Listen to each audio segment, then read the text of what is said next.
ఏపీలో ఎన్డీఏ ప్రభుత్వం ఏర్పడిన తర్వాత మొట్టమొదటి రాష్ట్ర మంత్రుల కేబినెట్ సమావేశం జరుగుతుంది. ఉదయం ప్రారంభమైన ఈ సమావేశం సుదీర్ఘంగా రాష్ట్ర ముఖ్యమంత్రి చంద్రబాబు నాయుడు సమక్షంలో నిర్వహించబడుతుంది. ఈ సమావేశంలో రాష్ట్ర ప్రభుత్వం ఎన్నికల సమయంలో ఇచ్చిన హామీలతో పాటు ముఖ్యమంత్రిగా బాధ్యతలు స్వీకరించిన తర్వాత చంద్రబాబు నాయుడు సంతకాలు చేసిన 5 అంశాలను ఆమోదం తెలపనున్నారు. కేబినెట్ సమావేశంలో ఎలాంటి ఆమోదాలు లభించాయో అన్న విషయాలను మా ఇన్పుట్ ఎడిటర్ షరీఫ్ మరిన్ని వివరాలను అందిస్తారు.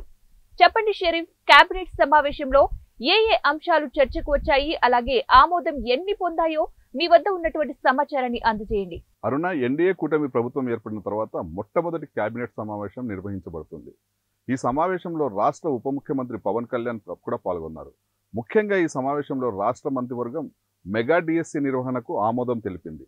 మెగా డిఎస్సిలో 16,347 ఉపాధ్యాయ పోస్టులను డిసెంబర్ నాటికి భర్తీ చేయనున్నారు. ముఖ్యంగా రాష్ట్ర ముఖ్యమంత్రి చంద్రబాబు నాయుడు బాధ్యతలు స్వీకరించిన తర్వాత ఎన్నికల నాడు హామీ ఇచ్చిన 5 ఫైళ్లపై సంతకాలు చేశారు. ముఖ్యంగా వాటికి ఆమోదం తెలిపింది. అందులో ప్రధానంగా ల్యాండ్ టైటిలింగ్ యాక్ట్ రద్దు చేస్తూ కేబినెట్ సమావేశం ఆమోదం తెలిపింది. అంతేకాకుండా గత ప్రభుత్వం నిలిపివేసిన అన్నా క్యాంటీన్లను కూడా పునరుద్ధరిస్తూ నిర్ణయం తీసుకుంది.